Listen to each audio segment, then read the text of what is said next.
Hi everybody, I'm Brian. I'm Dan. Welcome to Nevada Trails, and we just wanted to say thanks again to the Pine Nut Mountain Trails Association and the Brewery Arts Center for supporting the show. We here at Nevada Trails like to show you what the recreation is in Nevada and who's doing what and how they're doing it safe and reliably. And responsibly too. And today we're going to be talking to Jim Davis from the Clear Creek Bowman. And checking out Mary's snowshoeing video. This is Nevada Trails.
You so low down. Now I'm here to share my strength and pick your heart up off the ground. Start this together, this endless ride don't stop. Going in and out and up and down. Oh yeah, sister, I know what you've been through. I feel your pain 'cause I was a trouble junkie too. Oh, baby, don't believe me. It feels good to be free. Clean you up and set you right, and soon Mr. Trouble will be outside. Oh, yeah, you're trouble junkie.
Jim Davis from the Clear Creek Bowman. Thanks for coming out today, Jim. No problem. And basically the Clear Creek Bowman is an archery club in Carson City. Correct. And so I guess, why don't you give us a little bit of history about the club? Well, the Clear Creek Bowman was started by Tim and Fern Meigs in 1972. Wow. Up Highway 50, but between 50 and Clear Creek. And we were there for about 25 years, and we got subdivided out, and we moved down. The Parks and Rec Department had some open ground just east of the golf course and north of 50. And so we moved our equipment down, set up a range, built a building, a storage building. So we've been down there for 10 years or so, and I kind of lose track of time. But we're down there, and we. And what's the actual address of? We don't really have an address. Okay. If you just the east fence of the golf course, if you just make a left and go in like between the golf course and added storage and go north, you'll see our building, you'll see our bales, and it's part of the Carson City Parks and Rec Department. Anyone's welcome to shoot there. However, we ask that people be insured, and they get their insurance through the Clear Creek Bowman. Okay, so you would have to be a member of the Clear Creek Bowman to shoot Correct. to get the insurance. But if you wanted to go out and try some equipment out, we're not going to have a problem with that, and hopefully that you would come back and take an interest, join the club, and support us and shoot the range. Do you have visitors out there to check your site out and use the facility? We do. Anyone, like I say, anyone can use it. If you're a member of another club, Reno has a club, Urington has a club, Fallon And they would has a have club. insurance already. They would have insurance. You're welcome to come out, and we keep bales and targets out there at all times. They're not the 3D animal targets, but we have 10, 12 targets on the practice range, plus we have a 14 hunter and a 14 field round, so 28 plus the practice range that if you're in another club, you come out and you're more than welcome to shoot it. And you guys do regular shoots on a regular basis? There's like Tuesday nights and stuff like that? In April, starting in April, and there's a bulletin board out there. We'll post it. We have we'll do a Tuesday night shoot, and nobody wants to hear about this, but we work on Wednesday nights. We charge $5 to shoot a dozen 3D animals until dark, or as long as you want to shoot. We start at 5 o'clock, and then with the $5 fee, we buy lunch for the people that come to work on Wednesday. Okay. Does your range provide multiple angle elevation shooting for Absolutely. uphill and downhill? We have targets out to 80 yards that are marked on the foam bales. Everything is marked on the 3D targets. However, our range is pretty rocky, and we try to keep we try to keep we try to keep the shots less than 50 yards. And so family, kids, are they welcome? Kids are always welcome. Families are welcome.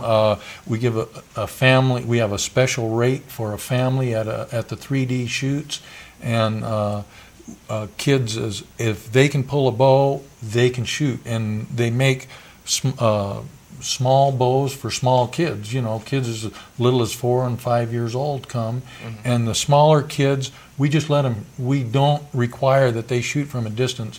The older people shoot at a certain stake, and when they're done, they move the kids up to where they're comfortable and they can hit the target. Okay, get them started. You have different levels. Have you segregated different levels, age groups and stuff like that for the children? There's the cubs and the peewees go up to 11 years old. And at any of the shoots, we give the cubs and the peewees a medallion, or like at our cancer shoot, or our turkey shoot, we give them a Cornish game hen. Cool. So every kid gets something. I understand there's quite a few women that shoot out there too. There's, I would say 30% of the participants are women, and they shoot anything from traditional to the compound bows, and they shoot a little lighter poundage bows normally, but they're the classes. We have women classes. We have male and female classes, and down to the peewees. What is the breakdown? The breakdown of the classes is kind of the equipment you use. Is that correct? Exactly. Okay. You can use, when you use a release with a sight and a stabilizer, levels to keep your bow level, that's a freestyle shooter. We have an open class if they want to use a rangefinder.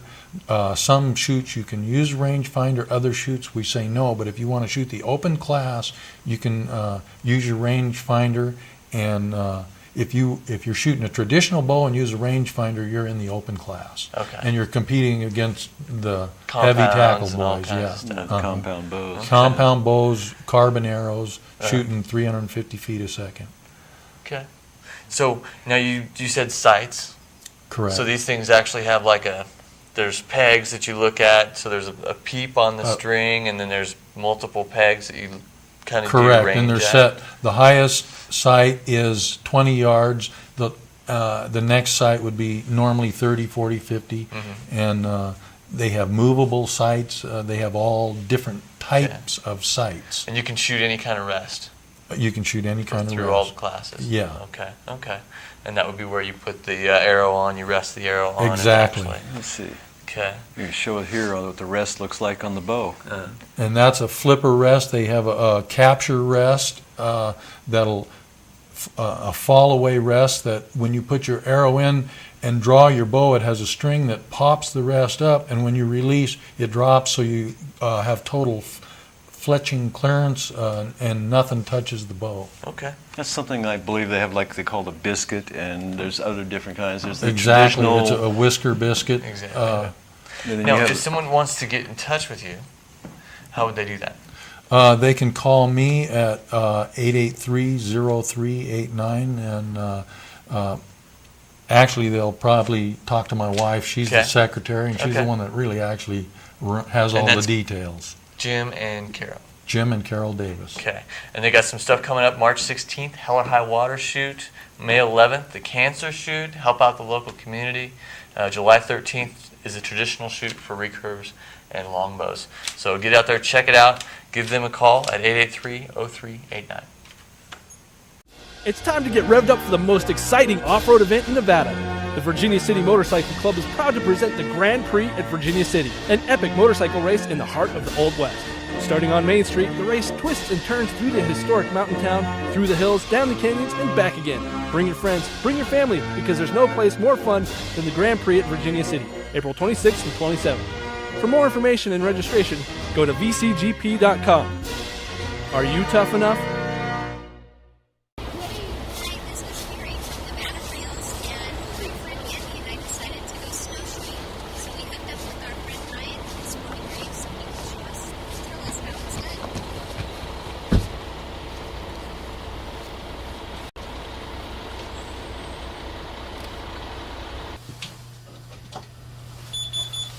Hello, how are you doing? Good morning.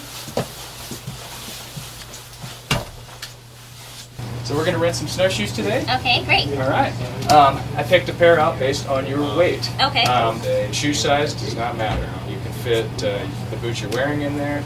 I've seen people put trail runners in there, on a nice day. Okay. You can fit ski boots in there if you like. Okay, I didn't know that. So, you have two shoes, obviously, one for each foot. There is a right and a left. Okay.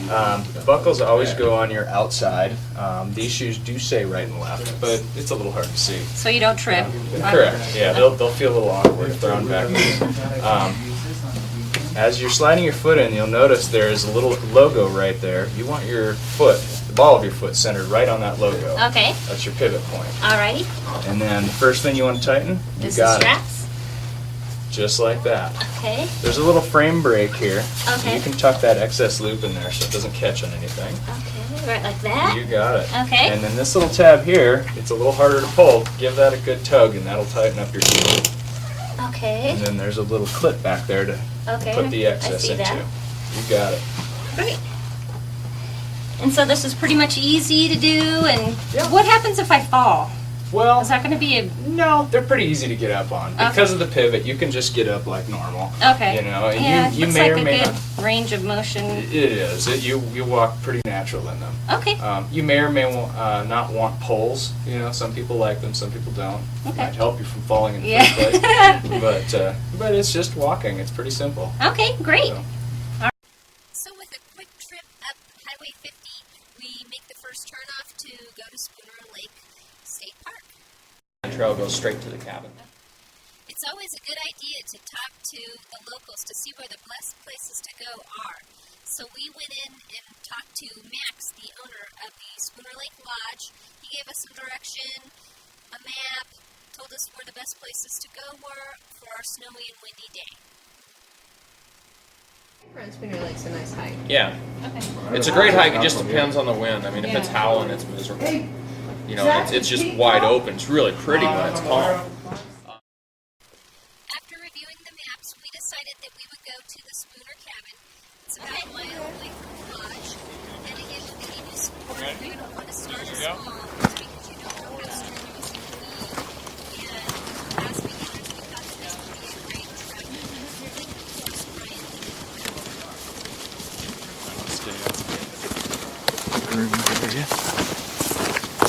Yeah, we kind of have to get used to walking with these, huh? Yeah, just a little bit though.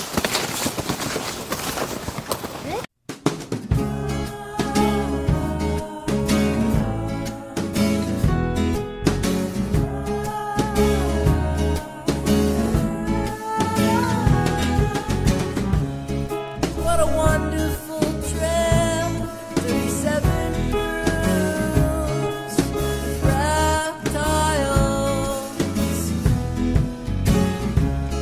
bottle of blood, and I know what I need to move on. And this isn't it. Everyone here is distracted. In the camera of a million eyes, who's to blame for wasting time? It seems most nights I already live for us, so I can't be wrong to change too. It sure is nice that Max keeps these trails groomed, especially for us beginners. It's much less strenuous walking on a groomed trail than out in the fresh powder. Another thing the groomer does is it lays down a pattern for the cross-country skiers, so they ski right down the center of the lane while the snowshoers stay off to the side. And we're out here snowshoeing at Spooner Lake State Park, and Spooner Lake is right behind us, and we're out just coming and checking it out. I had no idea that this park was out here, so we're coming and checking it out for you guys, and it's actually really beautiful and really fun, so it's definitely a place to come and check out. Well, we can see the cabin, and we're going to go ahead and take a shortcut and take off a couple minutes off the trip. Been dying to get out in the deep powder, and it should be a different experience than the groomed run, and it should be fun, although we should have made Ryan go the long way because he's kicking our butts. So I'm Andrea, and I'm here with Jessica and Graham, and they stayed up at the lodge here at Spooner Lake. How was the lodge, you guys? It was good. It's called the Wildcat Cabin. It's about 2 miles out. So you got there by snowshoeing or cross-country skiing? Cross-country skiing. Okay. Just skiing backpacks. It was a little difficult for the beginner, but we Yeah. A little difficult? gave it all yesterday, skiing around, so we were able to get down with a lot more. So you ease. backpacked, you had to take a lot of stuff up into the cabin? Not a whole lot of stuff. Food, lunch, breakfast, dinner, but water, they give you all that up there. Blankets, you don't have to bring sleeping, that's all up there. Firewood, give you everything. Pots and pans and all that stuff? Everything you need. We just need to pack in our clothes and our food. Okay. When I think of a cabin in the woods, this is what my vision is. A small little cabin with some plants high on the roof, pure solitude, and also no running water. Although I think I couldn't get through the experience without it, I think it's really well worth it. Going. So let's go on in and check it out. See what's inside.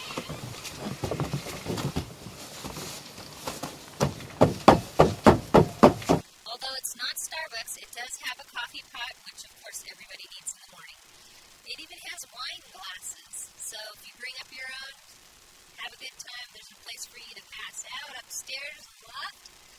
And don't worry about being cold because it has a wood stove, and they do provide the firewood.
Okay, we're up here at Spooner Lake State Park, and we're snowshoeing today, and we're putting a close to the end of the day. And I just wanted to thank the owners out here for letting us come out here, and Patty and Max at the Spooner Lake Lodge here, and also Brian from the Sporting Rage for coming out and showing us how to use snowshoes. It was relatively easy, and you should come and check it out. And thank you for watching Nevada Trails.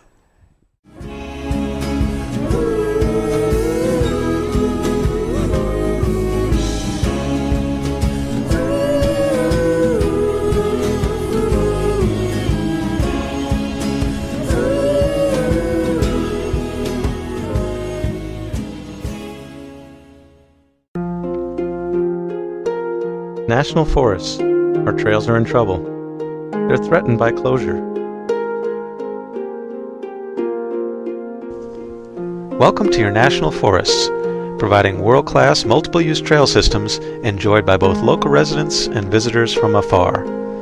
The Forest Chief has stated off-highway vehicle use is a valid use of public lands.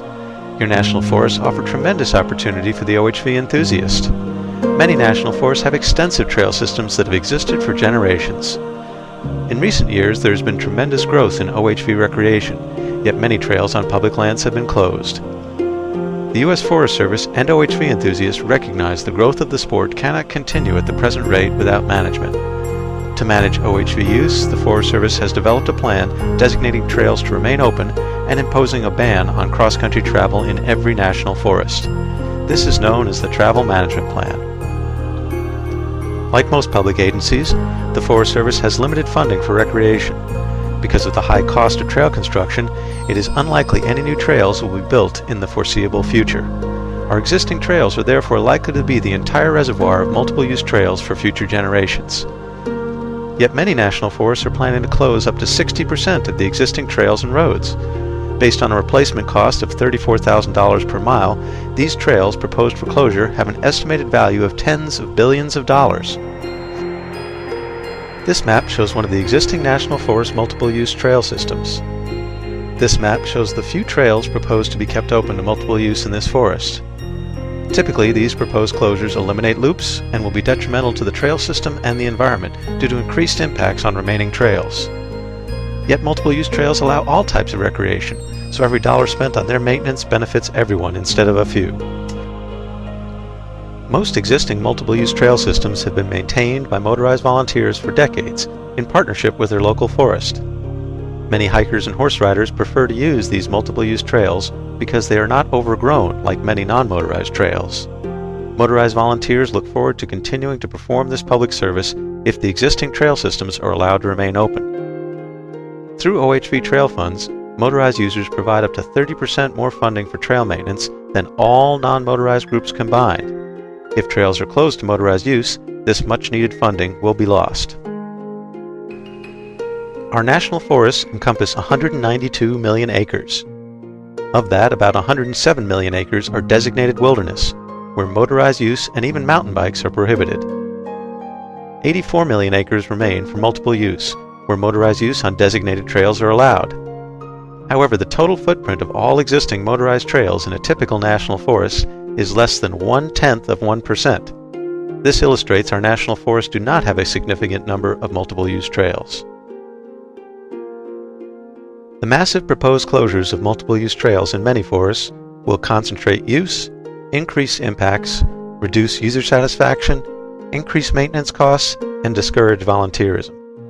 One can assume this was not the intent of the travel management plan. The removal or decommissioning of a forest trail in the past has cost between $3,500 and $22,000 per mile. Current proposed closures would at a minimum cost $400 million, which could easily maintain most existing forest motorized trails for decades.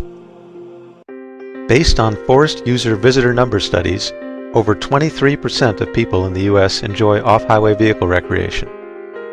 They conservatively spend millions of dollars per year in rural communities near each existing national forest multiple-use trail system. They spend far more than this each year in their home areas through purchase of OHVs, recreation vehicles, and supplies. When most people think of motorized use, they only envision off-highway vehicles, but many people drive their 4x4 or SUV on multiple-use forest trails in order to gain access for all kinds of other recreation, including camping, hiking, fishing, horse riding, hunting, rock climbing, boating, and more. Multiple-use trails and lands are where the majority of the public recreates in our national forests. Your involvement is critical to help stop trail closures and protect access to your public lands. Please visit www.trailsintrouble.org to find out how to ensure your forests remain a land of many uses. Every trail you have seen in this video, and thousands more like them, are proposed for closure by the Forest Service.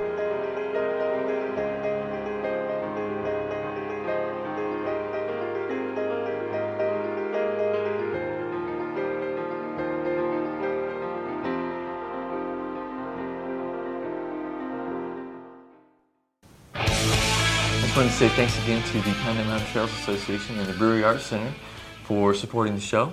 And also want to remind everybody out there that the Pine Mountain Trails Association has a monthly meeting at the Round Table Pizza at Topsy Lane, south end of Carson City. And they're the ones fighting to keep access open for everybody, maintaining trails. Everybody needs to get involved out there. Be sure to check out our website at nv-trails.org. Or you can check out the webcast at nvtrails.bactv.org.